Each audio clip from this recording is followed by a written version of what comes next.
चोर मुर्दाबाद मुर्दाबाद मुर्दाबाद। इलेक्शन में धांधलियां करने वालों को फांसी दो, फांसी दो, फांसी दो। इलेक्शन में धांधलियां करने वालों को फांसी दो, फांसी दो, फांसी दो। बीजेपी सरकार हाय हाय हाय हाय हाय। बीजेपी सरकार हाय हाय हाय हाय हाय। वोट चोर मुर्दाबाद मुर्दाबाद मुर्दाबाद। वोट चोर मुर्दाबाद मुर्दाबाद मुर्दाबाद। इलेक्शन में धांधली करने वालों को फांसी दो, फांसी दो, फांसी दो। इलेक्शन कमीशन बीजेपी गठबंधन मुर्दाबाद मुर्दाबाद मुर्दाबाद। बीजेपी इलेक्शन कमीशन गठबंधन मुर्दाबाद मुर्दाबाद मुर्दाबाद। आज यहाँ वोट चोरी के खिलाफ प्रदर्शन किया जा रहा है सारे मुल्क के अंदर। आप देख रहे हैं कि एक बड़े भारी पैमाने के ऊपर भारतीय जनता पार्टी के खिलाफ और इलेक्शन कमीशन के खिलाफ प्रदर्शन चल रहे हैं। 300 से ज्यादा मेंबर पार्लियामेंट सड़कों के ऊपर उतरे। पहली बार इतिहास में ये हुआ होगा और अपने रोष का इजहार किया। मुल्क के अंदर जो बुद्धिजीवी हैं वो बार बार ये कह रहे हैं कि इलेक्शन में धांधलियां हो रही हैं, वोटों की चोरी की जा रही है और जनता का जो मैंडेट है उसको सबवर्ट किया जा रहा है। जो एक बहुत बड़ा डाका है, एक डकैती है जो भारतीय जनता पार्टी ने की है इलेक्शन कमीशन के साथ मिलकर, और जिसको कोई भी पढ़ा लिखा आदमी, कोई भी जो मैच्योर्ड और एजुकेटेड सिटीजन है कंट्री का, वो बर्दाश्त कभी नहीं करेगा।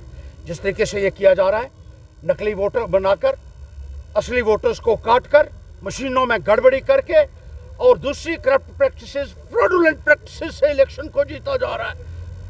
ये एक बहुत बड़ा फ्रॉड है और जो लोग इसके लिए जिम्मेदार हैं उनके लिए फांसी से कम की सज़ा नहीं होनी चाहिए, क्योंकि हिंदुस्तान का मैंडेट ही अगर आप उसके ऊपर डाका डाल रहे हैं तो हम ये मानते हैं कि इससे बड़ा डाका और कोई नहीं हो सकता।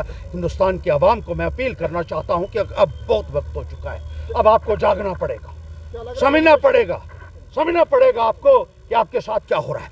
मैं आपको इसमें एक और भी मिसाल देना चाहता हूँ कि चिनैनी में जो इलेक्शन हुए उसमें बहुत बड़े पैमाने के ऊपर धांधली हुई और इस संदर्भ में हमने जब इलेक्शन कमीशन को अप्रोच किया तो उन्होंने कहा आप देख सकते हैं बैलेट बॉक्सेस, उसके लिए आपको एक ईवीएम मशीन को चेक करने के लिए 50,000 रुपया देना पड़ेगा। तो 300 के करीब तो ईवीएम्स हैं हमारे उधर जो इस्तेमाल हुई हैं, तो हमने 1.5 लाख रुपये ही हमसे इकट्ठा हुआ। हमने कहा 3 ही पोलिंग स्टेशन की जो है मशीन्स हैं उनको हम चेक कर लेते हैं। जब हमने पैसा जमा कराया और सारी फॉर्मेलिटीज़ को पूरा किया तो उसके बाद ये कहा गया उनके द्वारा कि पहले कोर्ट में जाओ और कोर्ट से ऑर्डर लेकर आओ। अगर कोर्ट कहेगा कि ईवीएम दिखाओ तो हम दिखा देंगे। हम कोर्ट में गए और कोर्ट से हमने ऑर्डर लाया। कोर्ट ने कहा कि ये इनसे आपने पैसे भी ले लिए 1.5 लाख रुपया और ईवीएम मशीनों को अब आप जो है उसको आपको इंस्पेक्ट करवाना होगा। अब लेकिन उसके बावजूद भी वो कोर्ट का ऑर्डर हमने 2 बार सर्व किया इलेक्शन कमीशन के सामने, इनके अधिकारियों के सामने 2 बार वो पेश किया, लेकिन उसके बावजूद भी वो हमें ईवीएम्स इंस्पेक्शन नहीं करने दी जा रही हैं। अब मुझे 2-3 दिन पहले ये आया, वहाँ से इलेक्शन सेल से ये आया कि अब कानून बदल चुका है। देखिए किस किस्म की धांधली है ये। अब वो कानून बदल रहे हैं। But I have told the election commission that I will be governed, my case has got to be governed by the laws which were prevalent at the time when I made the application। आप जितने मर्जी कानून बदल लो, लेकिन वो EVMs मैं खुलवा कर रहूँगा, ये बात याद रखिएगा। मैं किसी भी किस्म की ये जो धांधलियाँ इलेक्शन कमीशन कर रहा है या बीजेपी कर रही है उनको हम बर्दाश्त नहीं करेंगे। We will fight till the last breath. और जमहूरियत को बचाने के लिए मैं ये कहना चाहता हूँ कि हर एक नागरिक का एक फ़र्ज़ बनता है। This is a moral obligation, a constitutional obligation on the part of the voters of this country to save constitution, to save democracy and the rule of law। इसके लिए मैं कहूँगा कब जागोगे भाई? इतना अत्याचार आप लोगों के ऊपर हो रहा है, इतना जुल्म हुआ, इतनी चोरियाँ हो रही हैं, इतने डकैती हो रही है। आज गरीब का जीना मुहाल हो चुका है और सिर्फ सत्ता चाहिए भारतीय जनता पार्टी को। उसके लिए ये देश के किसी भी संस्था को कुर्बान कर सकती है। जिस तरीके से जुडिशरी को में दखल अंदाजी इसके द्वारा की जा रही है, इलेक्शन कमीशन में की जा रही है, इंडिपेंडेंट जितने भी जो ऑटोनॉमस बॉडीज़ हैं उनमें इनकी जो है इंटरवेंशन जो हो रही है।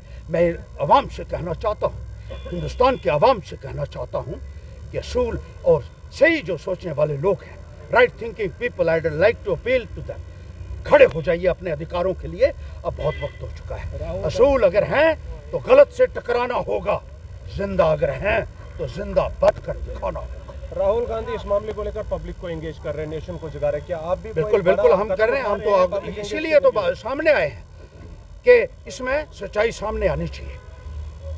ये कहा जाता है कि 65 लाख वोट को आपने काट दिया, बिहार में ही काट दिया, उनके वोट ही काट दिए आपने। तो जनता जानना चाहती है किस किस के वोट काटे हैं और क्यों ये हो रहा है, हर तरफ हो रहा है। अब ये खुलकर बात सामने आ रही है। नहीं तो भारतीय जनता पार्टी ने कौन सी जगह छोड़ी है जहां इन्होंने करप्ट प्रैक्टिसेस का इस्तेमाल ना किया हो और वोटों के साथ छेड़छाड़ ना की हो। Votes have been electronic voting machines have been manipulated and there is a theft of the votes.